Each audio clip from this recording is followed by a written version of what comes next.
Well, hello. Welcome. I cannot believe it's been such a short week because we had Labor Day, but it has been a fabulous week. So welcome Wednesday. And yes, I'm sorry, trying to get my camera so you don't see the camera that's above me.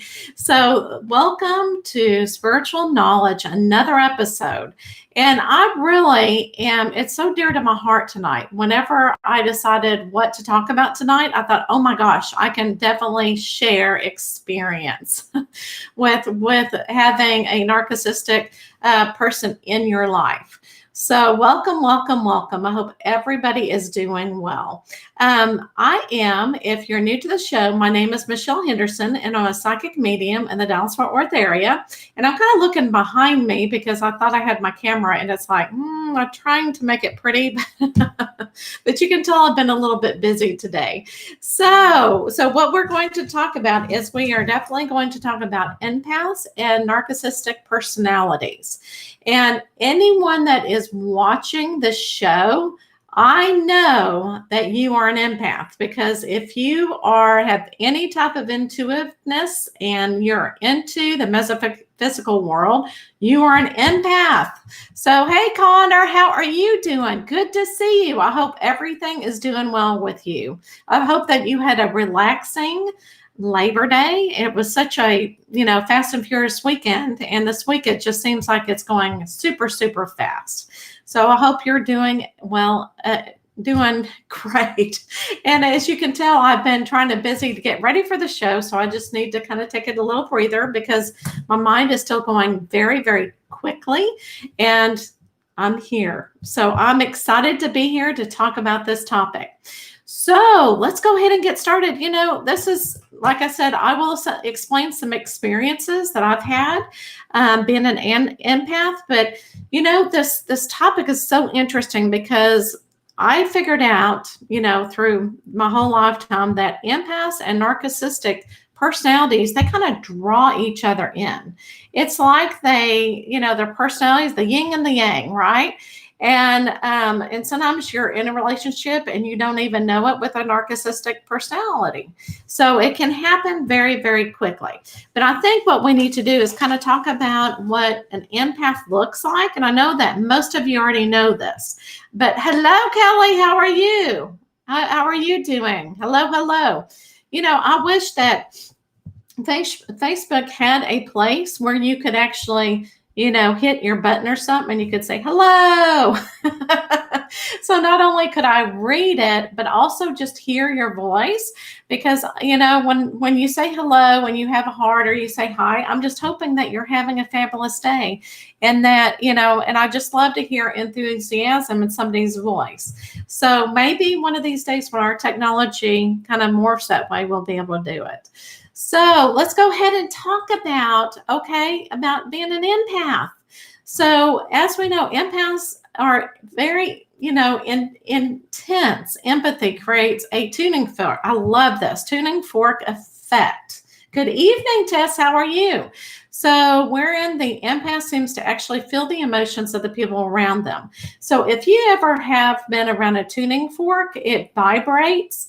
And the sound just kind of comes through, and I saw that. And I thought that is just an excellent example of an empath, because that's why a lot of empaths have difficulty going to malls or being out in public. It's because you're feeling all of this energy, and then you pick up on people's emotions, and it can be very overwhelming. So that's when you become sensitive. Being an empath, you're good listeners, not only through communication through your voice, but also you're a good listener whenever you're talking to somebody and you're getting information, your intuitive information, and so you can be a good listener that way. Hello, good. I am so glad you're having a great day. Good, Cheryl.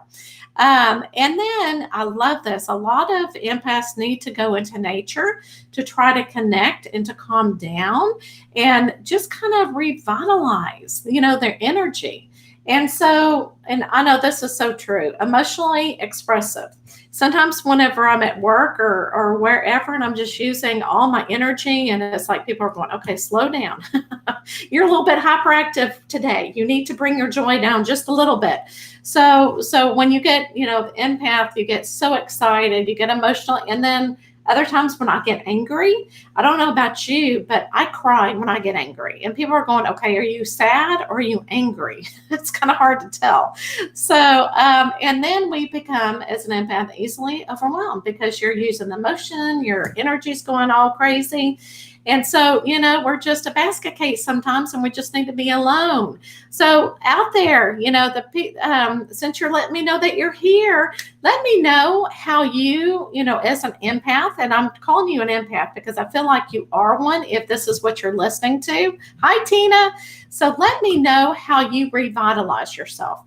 Do you stay at home and just say, okay, I need to stay away from everybody and be at home? Or how do you get that energy back up whenever you're feeling drained? Because I know when you're around a lot of people that have, they're feeling sad and you're an empath, you pick that up. How do you get rid of that? And I know that we need to learn how to protect ourselves from that. But just let me know in the comment section what you do to really revitalize. See. Okay, so Lexi is saying that she goes on nature walks. And that is one of the things that I looked at that we all need to do is nature walks. And, and talking about that, tree hugging. I don't know if you've heard that or not, but trees have so much energy that is coming through, there's just, lots of energy. So tree hugging will actually, you'll pick up some of the tree's energy and you'll feel so much better. Okay. I don't know. It's really hard to understand that. And I've done it before and it really helps. So hugging a tree, even if you're out at the park, just say, I'm going to hug this tree. And then, people may, follow you. So, and plus it will kind of uplift everybody's spirit at the park, right? So absolutely. So nature walks is really good. And plus you're away from media. When you do nature walks, that means that you leave your phone at home, right? I stay at home and avoid people. And yes, and I know, especially when after a full week's work and you're out in the public, yes, being at home and just, sometimes I would be all day Saturday, I would be in bed just in quietness, right? And sometimes it's very hard to do that. But yes, absolutely, Tina. And then Kelly, I definitely have to have my alone time, spiritual baths, meditation, under trees, walks, and hang out with my cats. Oh, awesome. Yes, absolutely. And I think where we get in trouble is empaths. If you go, and then all of a sudden you can't go anymore, and you're just wondering why, it's because you're not balancing what you need to do for you in your life. So you've got to definitely pay attention. I'm much a tree hugger. Yes. And people look at me funny. Well, hey, Kathy, I'm with you. I actually go in my backyard and my dogs kind of go like, what is she doing? But you know what? I don't really care. You can also, and I know that there's a video on this on YouTube. You take off your shoes and you can go into the backyard, or I say backyard because I've got sand back there, but wherever you can actually walk in dirt or on the beach or on the lake, it can do the exact same thing. Tree hugging is healing. Absolutely. And one of my main pictures, and it's so interesting because one of my main pictures that I use all the time for advertisement, I'm actually sitting on a log, and to me, it's still, the tree is still alive. And I was kind of sitting on it, and my husband was taking pictures, and I actually got really dizzy because I could feel the energy of the tree. And I'm going, I'll always remember that whenever I look at that picture. So absolutely. Okay, so what we're going to do now, we're going to kind of switch gears. We're going to talk about, because being an empath, you do attract narcissistic people, okay? And narcissistic people, the universe has created them. They're one of us, right? We've got to remember that when we're in this situation. Everybody is on a different pathway, right? So whenever we do get involved in a narcissistic personality, you just got to know it is not about you. right? That it is something that they are actually going through and they're learning. And that's something that I have to remember as well. And that's one thing that I've always had to work on.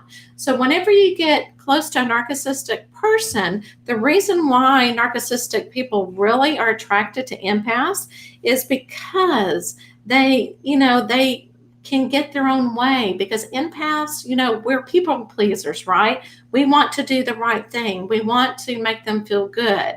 And so it kind of gives the narcissistic person that control, right? So they have delusions of power. They want to be powerful. They exploit others, especially if you go against them or you disagree with them, lacking in empathy. So see, it's just the opposite of how empathetic we are. Sense of entitlement, preoccupied with their own attractiveness, and highly arrogant. So, again, we've got to remember that they're their own person and that they are actually learning something. And if we think about it, we are all one, and we know that. But we've got to learn how to protect ourselves. And we're going to talk about that in just a few minutes, okay? What I want you to do, I think I would love this question, okay? Would you let me on the comment section? I'm real curious. I know that everybody has had a narcissistic person in their life. Tell me what the relationship was, okay? Was it a work relationship? Was it actually a romantic relationship or a friend? Where did you know this person? And I know everybody, comes into contact with somebody like this. And this doesn't mean that they have been diagnosed with it's actually a narcissistic personality disorder. Not everybody has been diagnosed with that, and that's actually in the DSM-5. So, but there are a lot of people that have it, and and it's due to them growing up. It could be their environment, it could be neurological, biological, it could be genetic. So there again, right? So a family member and also a work relationship. Okay.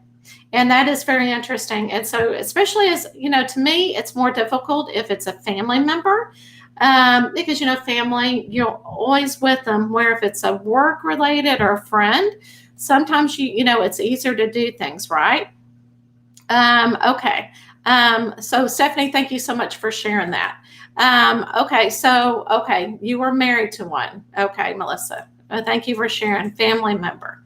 And Melissa, I know it is so hard because there again, that's something, and we're going to talk about that in just a few minutes, to letting go. That is the most difficult thing in a relationship. Work relationship. Okay, I'm sorry. I was looking at two different things, Misty. Okay. And then ex-husband. Okay, so there again. And and guys, it's very easy to get in that situation. Now, mine was a work-related situation, and I've actually had several jobs because narcissistic people are excellent at being bosses. They're really good at getting really high up because they feel comfortable. They look confident. As empaths, we're kind of like people pleasers, and we do okay in that area, but you really have to, really protect yourself and just know that you're going to do it. And so, so I actually had to quit several jobs because of it. And, and I as you get older, you get more and more tough with it. And it's like, I am not going to put up with it anymore. But I went against somebody when I was a little bit younger and argued with them. And when you do that with a narcissistic personality, they do try to ruin your personality. They will come full force. And so because my reputation was at stake, I had to go ahead and quit my job and go somewhere else. So it is a difficult situation sometimes to get into. But what's the danger about it, especially a romantic relationship?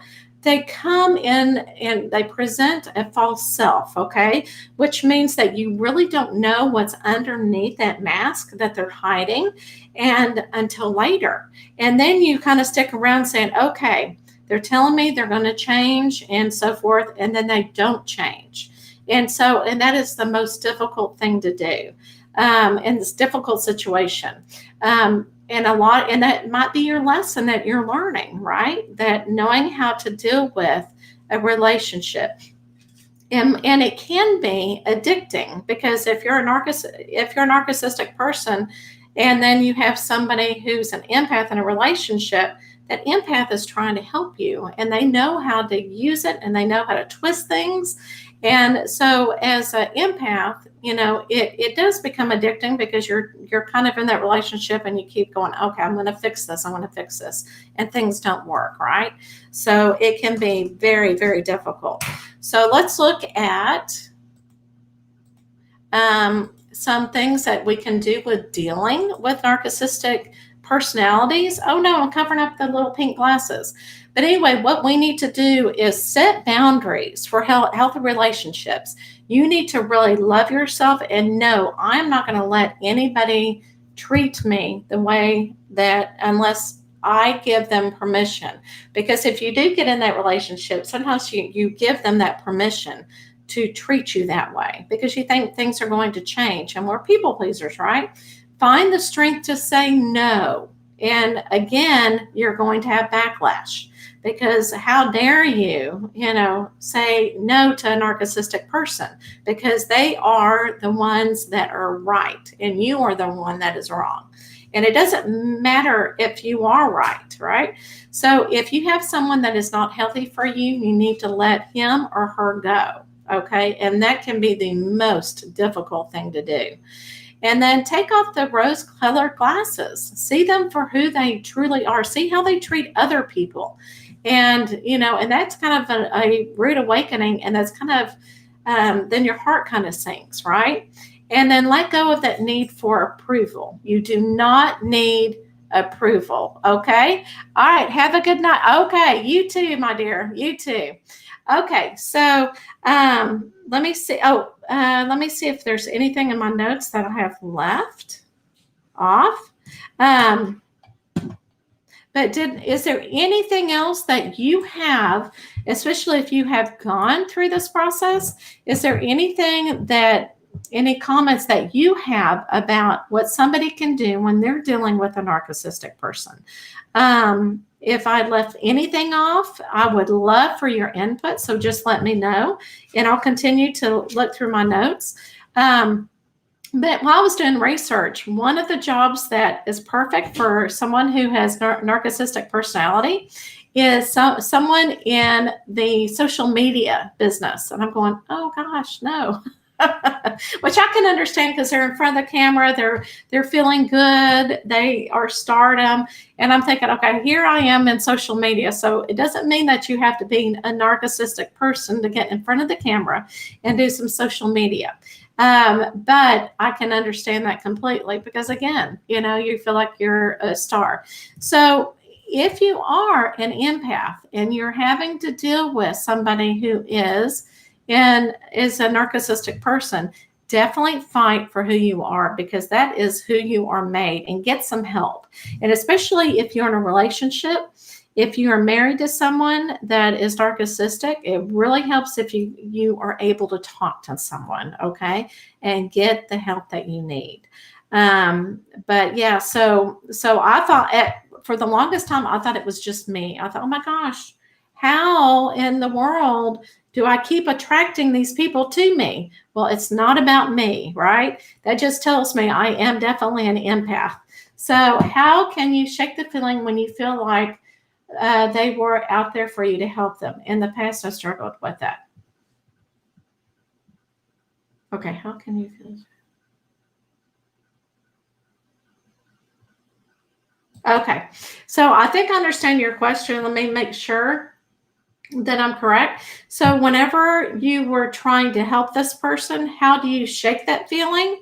Just know, I know, just because I know what I do too, and I don't know if you're anything like me, but I think, oh, I should have done this. Oh, I should have done this. No, you did what you needed to do. Sometimes, you use that intuitiveness about you. You do whatever you need to do, and that needs to, you protect yourself, right? And it's kind of like if they're repeating their behavior and you're in the same situation, that's when you say, I've done what I can do, right? I am done. So you've got to protect yourself. And so that, but don't think that, oh, I should have done this, I should have done that. No, you know. And sometimes you learn through it or whatever, and you'll do it something different next time. But I think also, girl, that you learn the signs and you see the signals, and then you're going, oh, I know how this is, and I know how to handle it next time. So you do learn how to deal with it. Okay. But yeah, so put here for you to help. Oh, okay. Okay. I see what you mean. Okay. So you are not here to, especially because, okay. So think of it this way. Counselors, if you're in the counseling business and the therapy business, they're the ones that are try to help them, narcissistic people go through therapy and try to give them strategies, but they're the ones that try to heal. If you are not in that area, we cannot help them. Okay. People can only help themselves, put it that way. And especially narcissistic people, they don't want the help. They don't want anyone to change them for who they are not, because they think they're perfect, right? So again, you're not going to be able to help them. And you cannot change them. All right. And that's one thing that you've got to remember when you're dealing with a narcissistic person. If you continue to try to help them, they're going to continue to hurt you. And so that's why you get that feeling behind you and saying, I cannot change that person. You've got to see them who they are. Just think of who you are. Do you want someone to actually try to change you? And the answer hopefully is no, because you're perfect the way that you are, right? And they're going to say the same thing because that's who they truly believe who they are. Okay. So yeah, so you're not going to be able to do that. Okay. All right. Yes, I know. And I am the same way. As you get older, once you get to my age, you finally say, no, I don't have time for this. So the younger you are, it is hard. Okay, girl. So you got to remember that. So as you get older, you tend to say, I don't really care what people think of me. All right. Okay. So fully understand their judgment of you. How they try to manipulate you is their energy. You don't own any of it. Oh, Cheryl's well said. I love it. Oh, I love it. So this is perfect. Absolutely. So that is their energy, and that is, I love that. So you have your positive energy, they have their own energy, right? And oh my gosh, that is excellent. So the judgment, yes. And if they try to judge you, you need to blow it off and just say, yes, I have my own energy and my way of doing things. That's when you really have to love yourself. But don't try to change people or help people if they do not want to be helped. And remember, they will have that mask on when you first meet them, and you'll think, oh my goodness, they're whining and dining me. And and especially if you have a dad or somebody in the family that has the traits of somebody who is narcissistic, what are you drawn to? Because it's very, very familiar, right? And so it's just kind of like a family circle that happens. And so you've got to be very careful of that. And that's when you probably need to go and talk to somebody about it so that you break that cycle. Okay. So you don't continue those relationships. And that is the hardest things to do. But so I hope that helped. Benefit of the doubt. Okay. So if there's, let me know. I'm about to go off. So I hope this helped, because I know that this is one thing I have struggled with several times in my life. And it seems like it's always work related. So there's just something there that I've had to learn. And I know that Spirit has put that in my pathway. And I feel like I have learned the lesson, hopefully, and hopefully it doesn't continue and I can see the symptoms. But again, these are all the things that I have to remind myself as well. And, we're not perfect. We just, we've got to just remember who we are and let everybody know our genuine self and our authentic self. And and just send out love. And that's all you can do. So, Oh, good. Oh, well, you're welcome, and I'm glad that this helped you. So, all right, everybody. So, I hope now I'm going to remind you if you go to the Monday night show for Wine and Spirits, remember this next week it's going to be at 8 o'clock. So, things are a little bit different for the time change. But anyway, so thank you so much, and I love all your comments. And again, I love that everybody is, empathetic here because most people with intuition and psychic abilities, they are empaths, right? And so I am so glad that you're here, and go out into the world and spread your love and your light and hug those trees, okay? Hug those trees. And take care of yourselves, and remember to protect yourselves with your energy, right? That way you don't have a vampire energy stealer, right? So definitely protect your energy and push them back because you are special, right?